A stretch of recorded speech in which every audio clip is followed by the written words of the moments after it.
All right, guys, welcome to the first live in a very, very long time. I'm sorry I've been a bit remiss in doing lives. I've had a lot going on. I'm going to try to adjust my chair here. If there are any technical glitches, I got to apologize in advance. I have not used the studio in months. Been doing my member Q&As outside, and anyway, it's been a rough couple months. Needless to say, most of you who follow me know I lost my mom. Maya passed away June 17th. Goofy's been real sick. Jimmy's slowing down. It's a tough road. So anyway, I want to do this live because a couple of things I want to talk about before I do the live. I noticed these last few weeks, and you saw that I was very, inactive on social media for a while.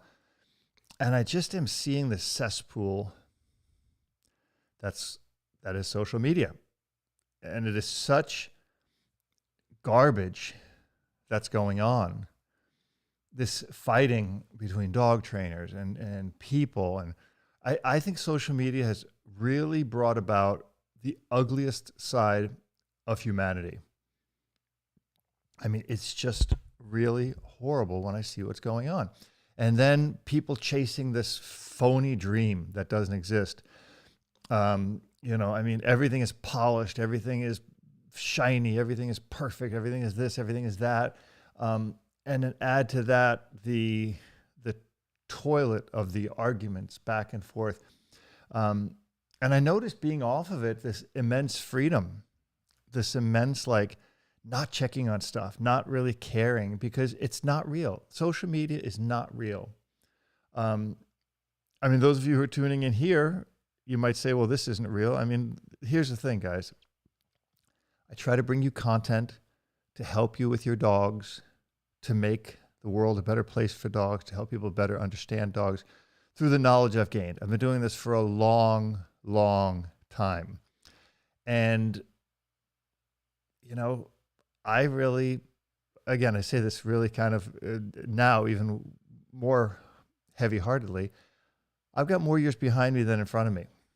A lot of these young guys coming in, I remember one guy made these comments to me, said, you're a pathetic old man. I thought, first of all, you wouldn't say that to my face because you're a little punk. But just the fact that somebody can be that callous. We were never that callous, back when I was young. We respected elders. And now that I'm 60, I guess I'm somewhat of an elder. But, and trust me, I don't need your respect, whoever these people are. But I just see this callousness and also this bravado that comes around from being behind a keyboard. The real heroes that I knew were people who were like in World War II, who went to war, who were in the military, who were tough, tough, tough people. Also women who worked hard and did things, raised families, and worked. My mom was a single mom for quite some time. Those are real people, real solid people. Nowadays, everybody's entitled, everybody has a right, everybody's complaining, and it's become really pathetic. Now, what I want to address in today's live, and I'm going to address it, and it's going to piss off a lot of people. And I really, really am aiming at freeing you guys through this information. So there are so many lies that are peddled to you in dog training, right? You hear so much crap in dog training that you don't know what to believe. I'm going to start with the very, very first one, and that's going to be food. Wherever you turn on the internet, I'll take questions later. Wherever you turn on the internet, when it relates to dog stuff, people are going to scare you, right? People are going to scare you into believing what they want you to believe. And that's everywhere. That goes in every aspect of life nowadays, because everyone has access to social media, which means everybody's an expert, but they're not. So when it comes to food, you're going to hear so many lies And those lies will go between raw feeders, people who do keto, people who do home-cooked food, people who feed store-bought food, people who, feed all these different aspects. They'll tell you if you feed your dog carbohydrates, you're going to kill him, you're going to cause cancer. You're going to hear people say, well, if you don't feed your dog grains, you're going to give him DCM. If you feed your dog grains, you're going to have horrible skin allergies. If you feed your dog X, then Y will happen. And here's the thing. This will be a theme that will carry through this entire conversation, through all 4 sections that I'm going to cover. You must do the best you can do, right? You can feed your dog whatever you want. You should try to feed your dog the best things you can feed him, the best things you can afford. But if somebody tells you, if you don't feed your dog a completely raw diet, you'll kill your dog. F that person.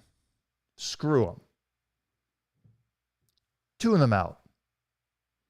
I have fed Goofy, who's 4.5 years old now, every single kind of food imaginable, from home-cooked food to raw, to keto, to kibble. And when I say kibble, everything from Purina, Eukanuba, Origin, Ziwi Peak, everything throughout his life, throughout 14.5 years of his life. What I think made him healthiest and brought him along as long as he's been here has been diversity. Diversifying your food's diet is paramount. There's no such thing as dogs can't digest grains. There's no such thing as dogs, process this, but they can't process that. Dogs are omnivores. Dogs live homeless on the street in places like Mexico, South America, the Middle East, crap shithole countries where there's nothing, eating trash, and they survive. So when someone lies to you and tells you, unless you feed your dog some specific type of meal, and I don't care what that is, whether it's keto, whether it's raw, whether it's, a specific kibble. And again, I push Ziwi Peak because I think it's a good food. I'm an ambassador for the because I think it's a good food. But do I think if you don't feed your dog that food, you're going to kill your dog or even harm your dog? No, absolutely not. We must get away from the lies that you're told over and over and over again by people who have something called an agenda. Look at anyone who's telling you that if you don't do X, Y will happen. All they want is your dollar, your click, your view, your subscription, your something. I've made a lot of money in dog training, the hard way, right? Really training dogs, really putting legwork out there. And everything I've done always has come with a money-back guarantee. If you join my site, you don't like it, I'll give you your money back. If you buy my course, you don't like it, you get your money back. If I go train your dog and it doesn't work out for you, I don't charge you. I've never, ever used dog training as a get-rich mentality. Right? Larry Crone posted yesterday something that I highly agree with, and I agree with a lot of stuff Larry says. And he said how bothered he is by these courses out there teaching you how to make 6 figures in dog training. And they're all based around marketing. Be a good dog trainer, Larry said. I have said for years.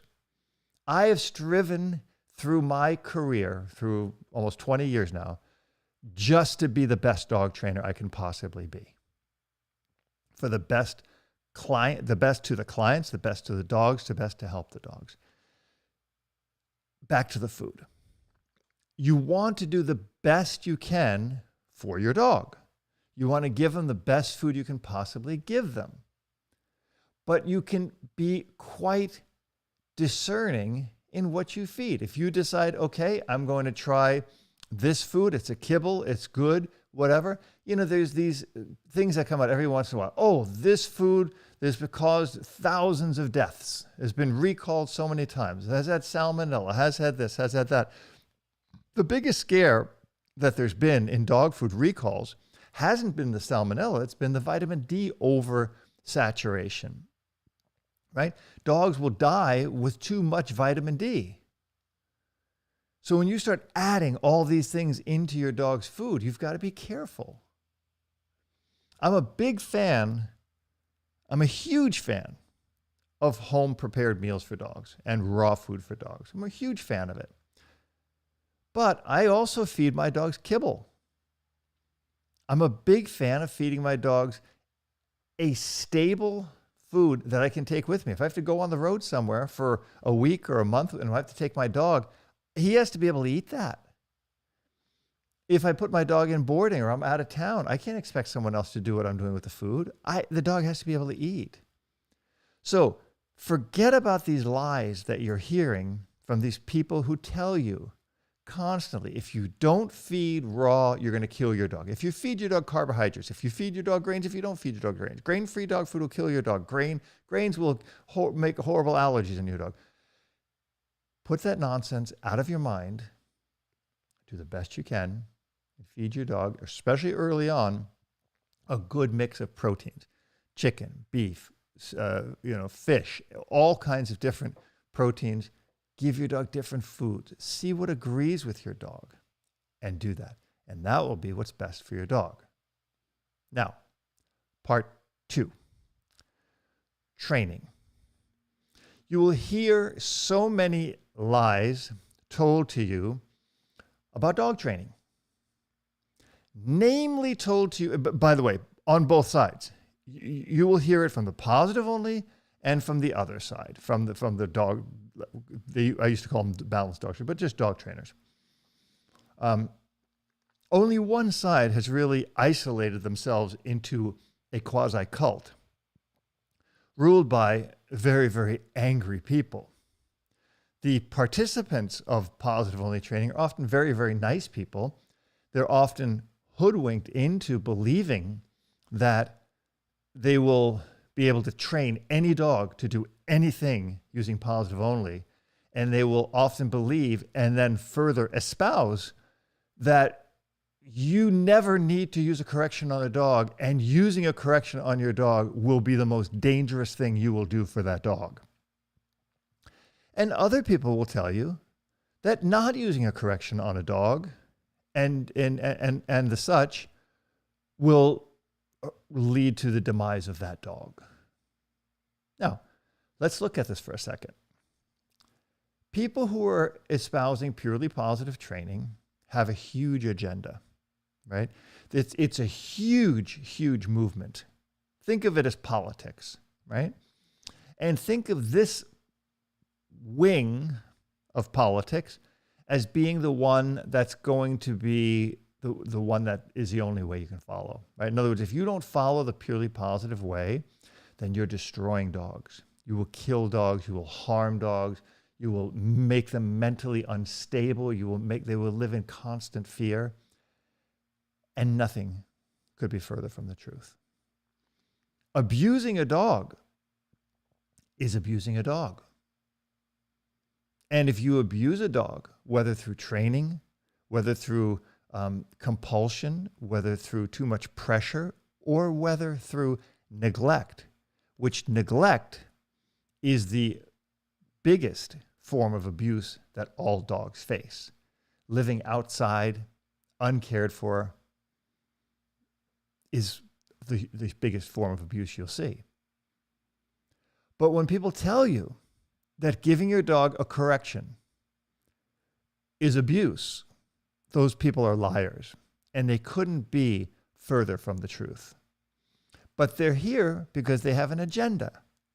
They want you to buy their books. They want you to buy their courses. They want you to join their organizations and support their methodologies. And if they can get rid of a whole other side of dog trainers, then they can rule the whole thing. And here's the thing. You never want one side to rule. I don't want everyone to train dogs like I train dogs. I don't want every single person to do exactly as I do. I enjoy people training their dogs in other ways. Oscar Moore is one of my very, very good friends, and he's a fantastic trainer. And we train together, and we do a lot of things the same, and we do a few things differently. And we respect that in each other. And when I look at the very, very best trainers in the world, people like Oscar, people like Frank Phillips, Peter like Peter and Connie Scher, Peter like Florian Knobel, people all over that I see, they all have their own way of doing things that might be a little bit different than the other. And by embracing that, and by seeing that, and by learning from it and understanding it, we make it better for dogs, right? When I look at the way somebody like a Kyle Schwab, who's very, very bohemian and very unscripted in his methodology of dog training, but is fantastic with dogs like Cane Corsairs, Neapolitan Mastiffs, in dealing with aggression issues, right? He doesn't do obedience at all. He'll be the first one to tell you he's not going to ever teach a dog a recall. But he's going to solve an aggression issue. And it's completely unconventional.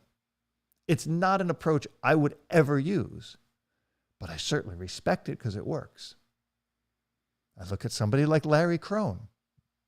No, Larry and I probably see eye to eye more than a lot of people, but we probably don't do things exactly the same. And that's what's so important, is that Larry and I have never had a discussion where we criticize one another. Oscar and I have never had it. Connie and Peter Scherk and I have never had it. Frank Phillips and I have never had it. I can't tell you that any of these people and I have ever had a discussion. I watch my wife Janet, the way she trains her dog, completely different than the way I would do it. I see her doing some things that I do, and I've caught myself doing some things she'll do, only because we're together so much that I'll steal something from anybody if it works. But telling people that if you don't do it my way, it's my way or the highway, you must train your dog like this or you will cause irreparable damage to your dog, is a lie. And when people tell you these things, or when somebody tells you, there's a particular trainer out there who says, I train dogs in a way that nobody else does in the whole world. That's a crock of shit. There's nobody who trains a dog like, I mean, what do they stand on their heads and shoot treats out of their ass? It's not possible. Dogs learn in a very few select ways. So find the way that works for you. Find the way that best suits the dog you're working. And I think that's the really primary focus here, is dog training is not a science. Science has studied dog training and has made conclusions, but dog training is in no way a science. It is purely an art form that's interpreted by the best trainers in the world, not by scientists. Scientists have never trained a dog. They may have studied things that dogs do, but they have never trained a dog. And most dog trainers know nothing about science. That's important to understand. The science-based dog training is a huge lie. And I'm not here to get you to believe any way or anything, or to join my course or anything. You see that I rarely push my courses and stuff. They do very well on their own. But if you go sign up for, I don't know, Kanemo, or you go sign up for CP Shark, or you go sign up for STS Canine, or you sign up for any course online and you learn dog training and it's good for you, it's awesome. I'm happy. I'm happy there are other dog training outlets out there, because we need that. You need different places to go to learn to train, because one might work for you and one might not. And maybe if one doesn't work for you, mine might. And if mine doesn't, maybe Nino's will, or if Nino's doesn't, maybe Kanemo will. There's all these different ones. So there's no one way. I don't know any of those top training outlets that have ever criticized my site or my training, and I've never criticized theirs, because there is room for all of us. There is no room for shutting down people who don't agree with us, right? I mean, that's the issue we have to get to. There's no place for people who have no bandwidth to understand. I'm learning agility training from a lady named Melissa Henning, who's a trainer, a top competitor. Her methodology of training things is so different than anything I've ever done in my life. And Janet has trained with her for 10 years. More. 12 years, I don't know, whatever it is. She's a fantastic trainer. And we talk, and she tells me this is what we're going to do, and then I try to assimilate it into how I can do it, and I learned so much. And she's not purely positive. I should give a dog a correction, but she's not using an e-collar or a prong collar or anything like that in getting the dog to do these agility courses, and she's gone to world championships. I think she's won the nationals of the world. I mean, she's an amazing trainer. But I learn. And I love it. I'm not against positive training. I'm actually a big fan of positive training. I am against positive only training.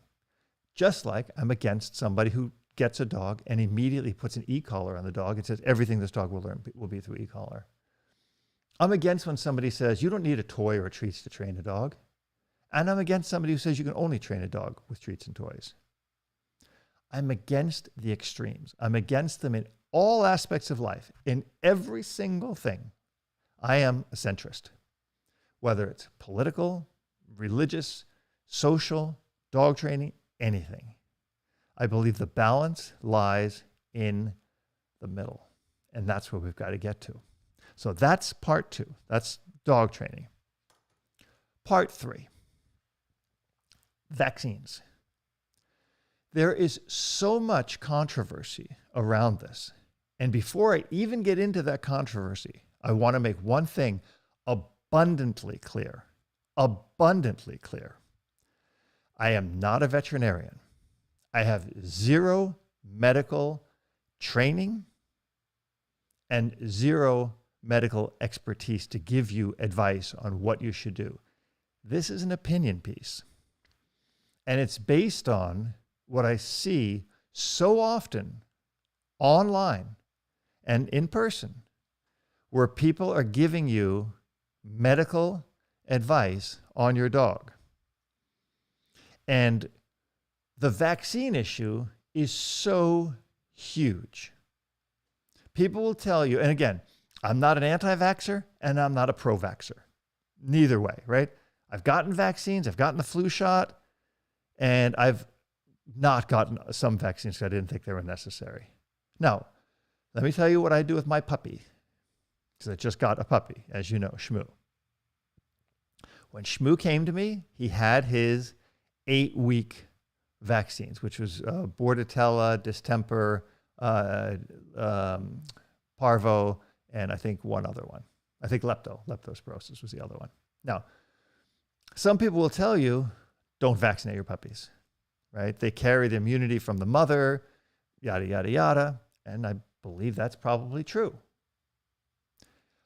But people who don't vaccinate their puppies are also, in my opinion, endangering those dogs to diseases that can be prevented. If you've ever seen a dog suffering from parvo or distemper and you don't vaccinate your puppy, you're a moron. And there's a big difference between vaccinating a dog and over-vaccinating a dog. There's a certain prescribed series of vaccinating that's good. You can also pull titers on a dog. This is where science comes in. This is where I reflect back to science. Because if you look, we don't have any cases of polio. We had a polio vaccine. With a distemper and parvo vaccine, which those are two very, very gnarly things to expose your puppy to, giving them a distemper and parvo vaccine at the recommended intervals, and I have them written down. I don't know them offhand because I'm not a doctor. I look at what I write down and what I study, is one of the safest things you can do for your dog because you want to protect them, especially a young puppy. Now, I took my puppy out at 10 weeks into public places. I didn't take him to a dog park because I never go to dog parks. I didn't take him to public parks where there would be a lot of dogs because I knew that would be a risk. But I took my dog down to see my mom. I took my puppy out to Home Depot. I took my puppy on walks around the neighborhood. I took my dogs to places where there'd be other people to socialize them, to malls and stuff like that. But my puppy was vaccinated at the 8-week window, and then again at the, I believe, 16-week window. I think that's when I did the second series. I'm not 100% sure. I'd have to look it up. But there are certain things that you have to make a decision on. For example, rabies is a mandated vaccine, right? Now, if you give your dog the rabies vaccine or not, that's up to you. There's very few cases of rabies because the rabies vaccine has been so successful. But giving a very, very young puppy a rabies vaccine, a lot of vets will tell you it's really hard on them. But shelter dogs, and I'm going to get into some of that stuff soon, end up with a rabies vaccine, I think at like 8 weeks. And putting all of the vaccines in the body at once, from what I have read, can also cause many problems in autoimmune things, in those kind of situations in the dog's body, right? It can hurt the dog there. Not speaking on this as a veterinarian, you should consult different veterinarians to get the right opinion that makes sense to you, right? Because doctors don't always agree with doctors, right? That's why, remember, you say, oh, can I get a second opinion? Get a second opinion. Use that logic. Talk to a couple different vets.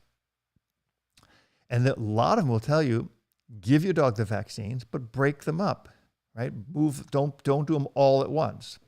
It's going to cost you a little bit more, but go in 2 weeks apart. Stagger your vaccines. Don't over-vaccinate the dog. Don't give the dog every single vaccine that's available. Depending on where you live, you might not need something like leptospirosis. For example, leptospirosis is something that is in rat urine. Well, we've had a lot of rats around here, so I chose to give my dog a leptospirosis vaccine because my stepdaughter lost a beautiful dog of hers to leptospirosis, and it was a very, very sad death. So I decided to do it. And what pisses me off is if I choose to do something with my dog, that's my choice. When somebody says, oh, you shouldn't do that, you can da-da-da-da-da-da-da-da. It's like the whole nonsense with the COVID thing. People, both sides were telling you, if you took the vaccine, oh, you're an idiot. All these people are dying because they took the vaccine. And then if you didn't, if you don't take the vaccine, you're going to kill people. This is the radical divisive factor that we're facing nowadays, right?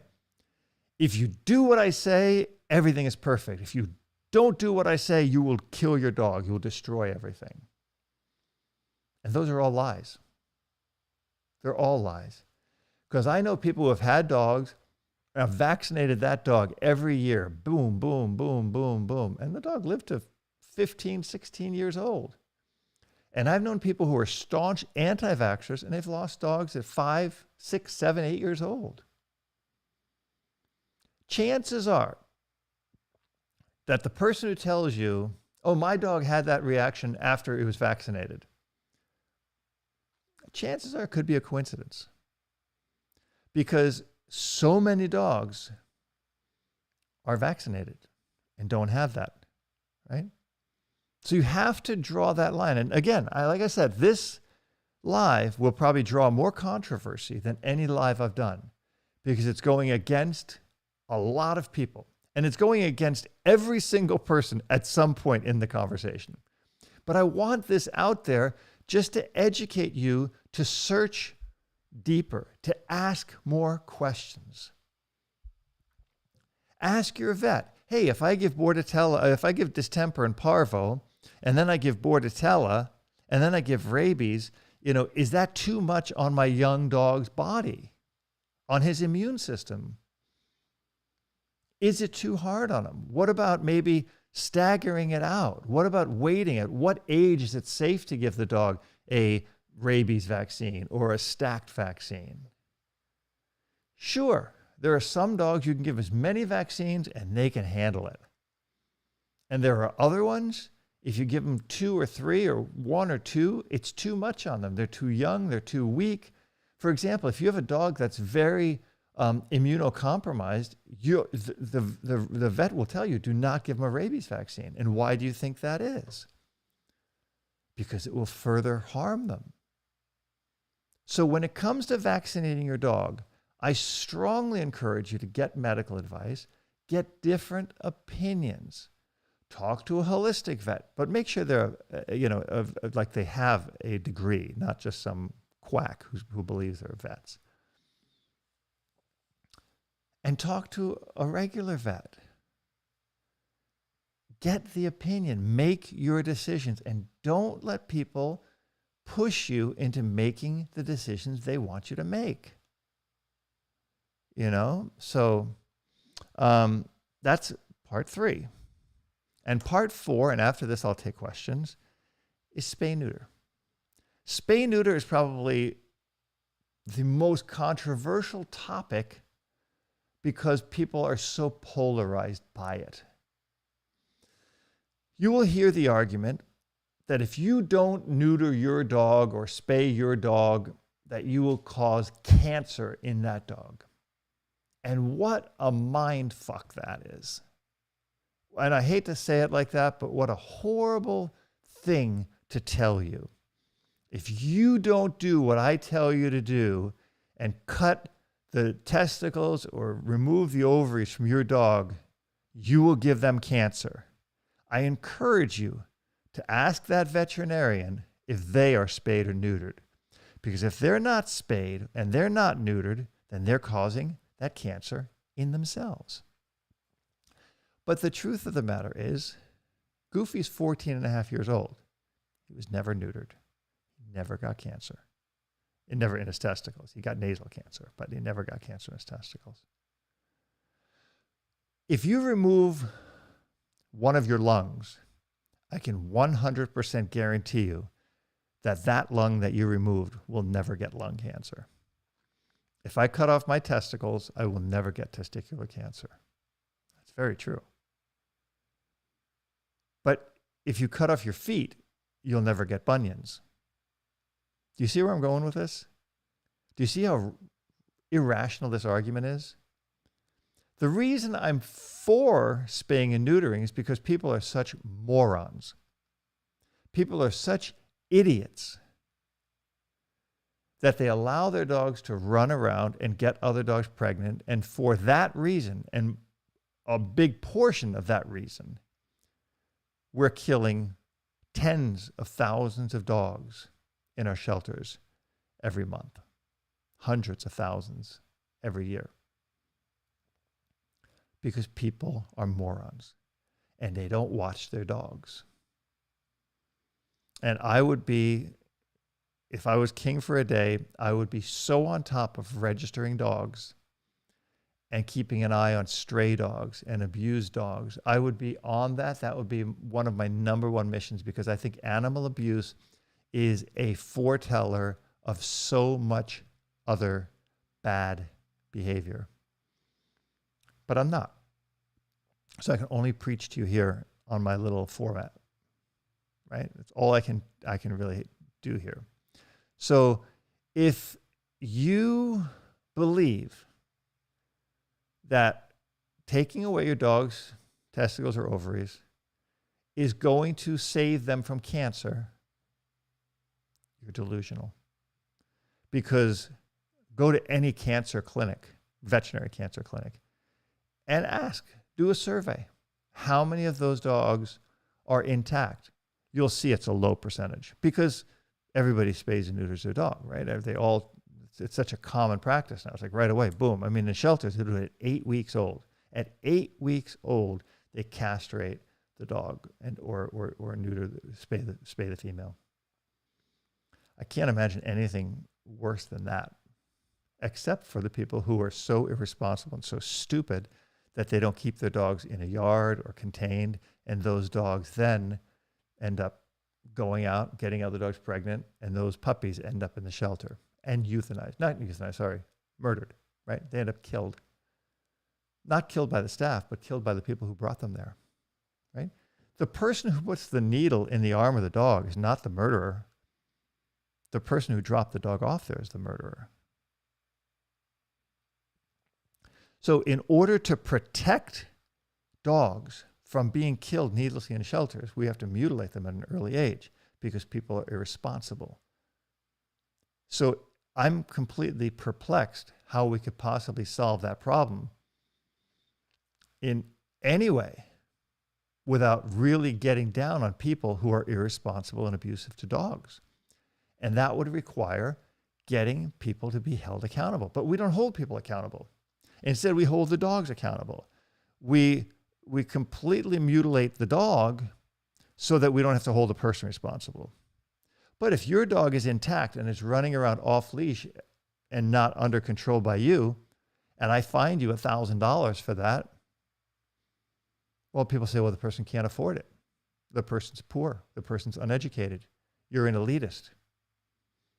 And you can call me whatever you want. I'm not an elitist. I came from a very modest background, and I worked my ass off to get to where I am today. And the reason I'm successful is because I've worked my ass off, not because of white privilege or elitist attitudes or opportunity, nothing. Hard freaking work. And like I said, people are not going to like this. People are not going to like what I'm saying. They're going to criticize me, and go ahead. I don't care. I really don't care. I'm over caring about social media. I've been getting close, but I'm really over it. I'm glad you guys are here. I'm glad you guys listen to me. I'm glad you guys want to do what's good for your dogs, but I'm not here to sell you anything except for the tool to do what's good for your dog.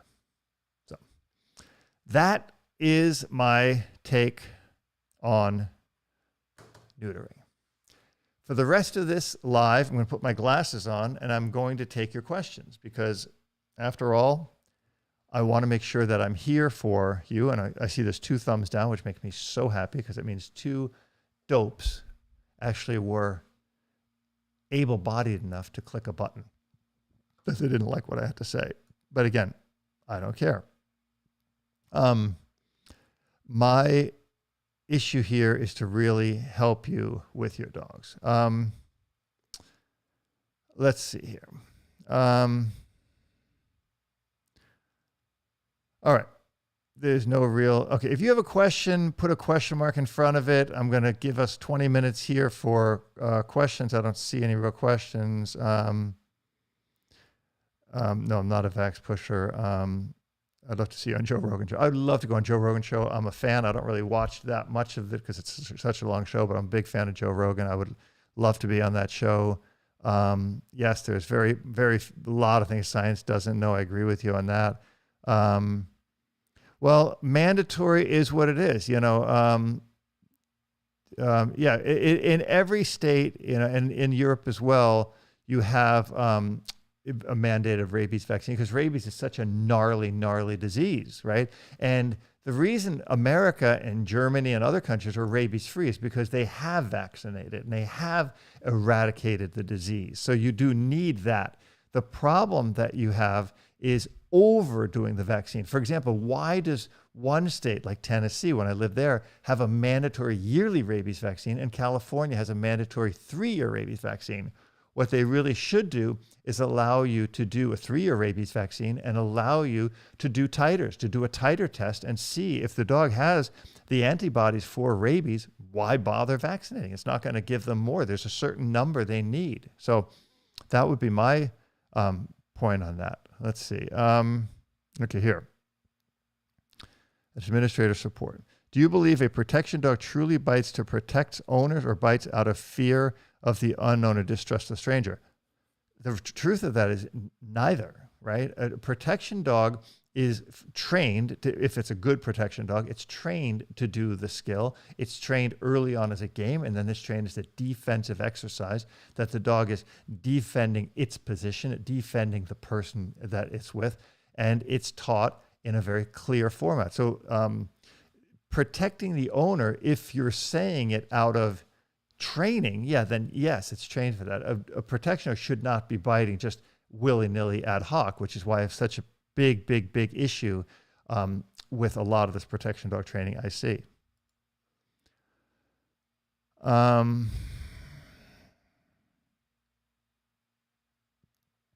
Okay, so this is a good question. Can you define the word behavior? Behavior is the way a dog acts, right? So when we say the dog's behavior, it's the dog's personality. The dog's overall demeanor is the behavior. So when someone is a behaviorist, they are changing the dog's behavior. In other words, taking a dog that might display fearful personality or behavior and will then teach the dog the skills to be more confident so that the behavior then becomes a more confident behavior. It's a really fancy word, and I hate big words because it causes these issues like what is behavior? It's like, what is a woman? What is this? What is that? It's a simple thing. Behavior. How do you behave? That's the word stems from the root behave. How do you behave? That is your behavior. It's a real simple thing, but I understand the meaning of your question, and thank you for it. Let's see. Okay, Sabine, how do you feel about spay neuter at a mature age, anything over 2 years? Again, I don't see the reason for it personally, right? I'm going to say this in two parts. I don't see the reason to spay and neuter your dog so that it doesn't get other animals pregnant if you're a responsible owner. But if you're not a responsible owner, spaying and neutering your dog will only prevent the dog not getting another dog pregnant. It doesn't prevent the dog from running away. It doesn't prevent the dog from biting other dogs. Like, there are people, and this is the God's honest truth, that they will take dogs and grind their teeth all the way down because they bite and they don't want somebody to get bit. So instead of doing training or working with the dog or putting the dog down, if it's really aggressive, they grind the dog's teeth all the way down. But that doesn't stop the dog from still doing some damage from biting. Do you see where I'm going with this? I mean, I don't see the reason that you have to spay and neuter a dog. If the dog has too much drive and you can't control the dog, then yeah, you're taking away a lot of the dog's drive. Not with a female. A lot of times with a female, when you take away the estrogen, the testosterone starts to creep in, and you can make a female more aggressive by neutering them. So research that one before you question it. So no, I don't really believe it. Okay, E-Dog, I already defined behavior. Shmoo is coming along great, Earthclips. Thank you so much. Pet Prep, Shabbat Shalom to you. Define behavior, I already did. Okay, here. Are you planning to offer a puppy-only online course? I am. I will be doing that soon. I'm still working. I'm sorry, I got really sidetracked these last few months, and it probably will be for another little bit of time, God willing. I have the first 30 days with my puppy. That will be a course that will come out. The crate course is out. You can get that. It's a mini course. The crate course, a mini course, like it's like an hour and 10 minutes long. I think it's like $35 or $39 or something like that. But I will do more puppy stuff. Yes. All right. Perini, I don't know, canine. I don't understand the necessity of correction in the realm of sport. It's just sport. Why the dog has to take sometimes very harsh correction for points? Excellent question. And thank you for the thumbs down from the last idiot who did that. Perrine, so because, here's the thing. There are people who will be overly punitive to a dog to try to force another point or another point or another point into the routine. My friend Frank Phillips had the most brilliant saying, and he said the difference between a 299 or let's say a 295 and a 300 is 5 points, but it can be everything, right? In other words, if you push the dog too hard on those corrections to get the faster sit, the faster recall, the faster this, the better hold, the better this, you can break the dog, right? You have to work with the dog you got. And the dog you got is only capable of what that dog can do. So sometimes in the realm of sports, people are overly abusive on the dogs to get the extra points.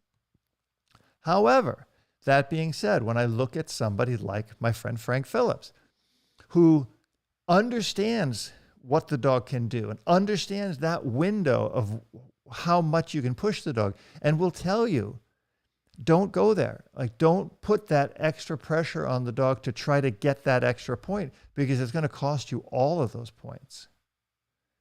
And that's, I think, the important part. So I don't mind using a correction on a dog. Remember, corrections and abuse, corrections and punishment, to me, are two totally different realms. Like, you want the dog to sit faster, then you correct the dog by building more drive and making the dog more happy to do it. That is correcting the bad behavior and building the new behavior. But it's not frying the dog on an e-collar or choking the dog on a slip lead or a prong collar, right? So, yes, I agree with you in some ways, but on the other side, I see what people are trying to do, and I think it's okay. Okay, did you see the New Jersey law will give a certification to Lima trainers? That's a great step towards balance training. Yeah, but the problem is now people hate Lima, right? Now they have the new one. I don't even know what it is. But, you know, Lima, Steve, what's his name? I forget, Lindsay, came up with it. It was a really good idea. And then the Purely Positive went against that. They said, oh, not least, it has to be non-invasive or, you know, whatever. So, I mean, I don't know. I don't know. Liz, thank you. I needed a good positive one there. Thank you too. We're going to put some of these positive ones. And yes, you are correct on that. Very much so. Jennifer says, do you have any ideas to stop the cult of the positive only trainers before they're able to legislate the ban? I'll tell you what my whole position on that is what I'm trying to do. Like, I've made my money, right? I'm good. I'm financially okay. I'm comfortable. I've had my moment of fame or whatever you want to call it.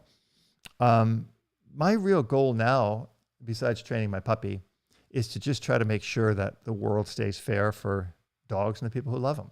That's why I do these lives. That's why I have my social media platform. That's why I keep pushing it, because I do think that we have to do what's best for the dogs. Okay, Laurel says, I have a female German Shepherd, 1.6 months old. 1.6 months old? And well-behaved in all ways, but I'm struggling with some pulling on the lead. I think you mean 1.6 years old. Not as much as she's paying much more attention now, but I'm often told that she could be trained to heel at 1 year old. Yeah, so 1 year old. She should be, yeah, at 1 year old, she should be healing. But I'm going to have a little mini course on loose leash walking. It's not healing, it's loose leash walking. There's a big difference between heeling and loose leash walking. When a dog heels correctly, he is in a focused heel. He's in a position for a competition. When the dog walks on a loose leash, then the dog is walking next to you, but is free to be a little bit in front of you, a little bit behind you, a little out to the sides and stuff like that. So, but you should definitely be working on that.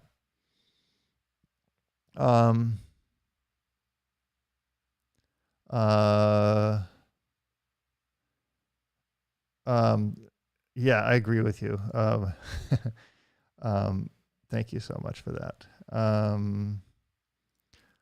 Let's see, behavior and organized activities responsive.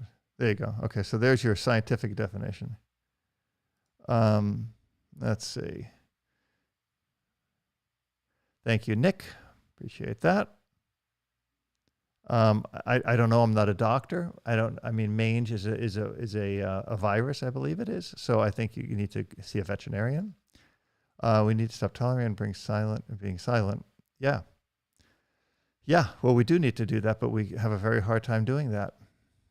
I think it's funny when people come in and they put a thumb, like I've never gone on anybody's page and said anything negative because I don't really care that much. But I give you credit that people actually waste their time listening to me and then putting a thumbs down. That effort is genuinely appreciate it. I think it's pretty interesting. Okay, well, there's your medical advice. Please don't give medical advice in here, guys. Why I don't like dog parks.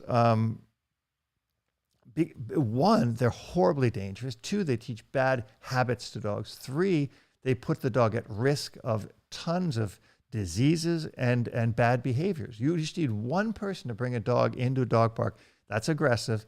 And people in dog parks generally go to dog parks because they don't engage with their dogs. They disengage with their dogs. They bring the dog to the dog park, they unhook the leash, the dog goes and runs and plays with a bunch of other dogs, and they're sitting in the corner texting. It's the completely wrong picture. Why did you buy a dog? If you have a dog, walk the dog, exercise the dog, train with the dog, bond with the dog, it's your dog. You don't need dog parks. You need a place for your dog to run, but you don't need a dog park. My 1-year-old dog loves to bark when she is outdoors and excited while playing with other dogs. It's not a problem for me because it's not excessive. It's only part of her play and not a demand. What's your opinion on GSD barking from excitement while they play? Should I curb it? I would limit it. I don't like it. I don't like it at all because it's excessive drive that they're letting out somewhere, and it will bite the dog in the butt, especially a dog like a German Shepherd. It may not bother you, but it will bother you in the long run because it's going to go from the playing to other things, to demand barking, to nervous barking, to other things. I don't like it. I don't allow it at all. I think we're getting down to the last questions. Melia, how does the everyday dog owner choose a reliable trainer to coach them? I've been paralyzed with fear of doing the wrong thing, messing up my dog because of conflicting information. I follow, watch, I like to learn from several different camps of thought, but remain afraid to. Well, first of all, that's a very, very, very good question, Amelia, because just the fact that you're saying you're nervous and you're worried about messing up your dog shows that you're actually conscious of what you are looking at. So you need to look at that. And, you know, it's not that difficult to understand that if something smells like a duck, walks like a duck, and quacks like a duck, it's a duck. And if the training looks wrong, looks abusive, and seems abusive, it's probably abusive, you know? I mean, most trainers, myself included, we have content on YouTube that's free, and we use that to get you to join our course or our online training or whatever. Look at that training, right? Look at what, if the person is not offering anything for free and just wants you to join, run. Right? And if you look at their stuff and you don't like what you see in the free stuff, run. You know, and I mean that is if it comes across as abusive and callous. That's my opinion. And then go from there. I'm only going to, okay, Michael, guys, if you come here with medical questions, don't. I'm not a veterinarian. If your dog has mange, if your dog is choking, if you require immediate medical attention, hang up the phone and dial 911. Go see a veterinarian. Do not go online asking people medical advice. Please, it's stupid. You're being stupid. You're amazing and helped me with my 2 rescues. I hope to have a rescue one day to help and train shelter dogs so they have a forever home. Is having a rescue the best way to help shelter dogs? Yeah, I mean, it is certainly a good way to help shelter dogs, having a rescue dog. The best way to help rescue dogs is to advocate for the rights of shelter dogs. Here's the problem. Most shelters do not have a behavior department. They do not have a training. And if they do, if they have training, it's purely positive, which will undoubtedly help the dogs, but it will not help the most troubled and the most needy of those dogs. So if you want to help shelters, advocate for freedom in dog training. Freedom in dog training. That's my new slogan. Freedom in dog training. You should be able to choose what you like and what's right for you and your dog. Freedom in dog training. Somebody write that down and email me that because I think that's fantastic. I think it's really brilliant. Okay, let's see. Okay, I think I already answered that.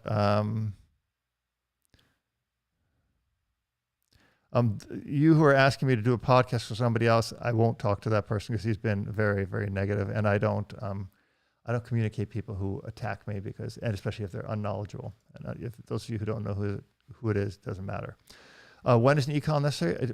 You know, when you need to control the dog at a distance, when you like want to do off-leash things with the dog. Now, Shmuley is almost 7.5 months old.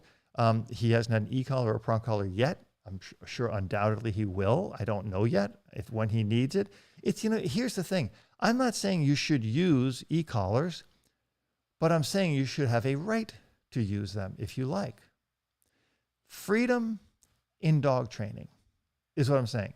If you want to train your dog purely positively with only a clicker and a bag of treats, you should have that right to do that. 100%. And if someone needs a little extra help and they need a slip lead, a prong collar, an e-collar, they should have the right to do that. You should have the freedom to do what is the very best for your dog and by your dog without some crazy, unruly, online person who claims to be a dog trainer tells you. You should have that freedom. And on that, guys, I got to wrap it up. I'm so sorry, but there's a lot of great questions here, I'm sure still. Thank you so much for tuning in. Thank you so much for your support, for your kind words through these hard times I'm going through. Thank you for doing what's best for your dogs. Like I say, always, over and over and over again. The only mission I've got left is to give my puppy a really great life, give my older dog the couple of great more weeks, months, or whatever he's got, and to help you do what's best for your dog. And that's it. God bless you guys. I'll see you soon. And if you're a member, hop over there. I'm going to be in the member section in about 1 minute.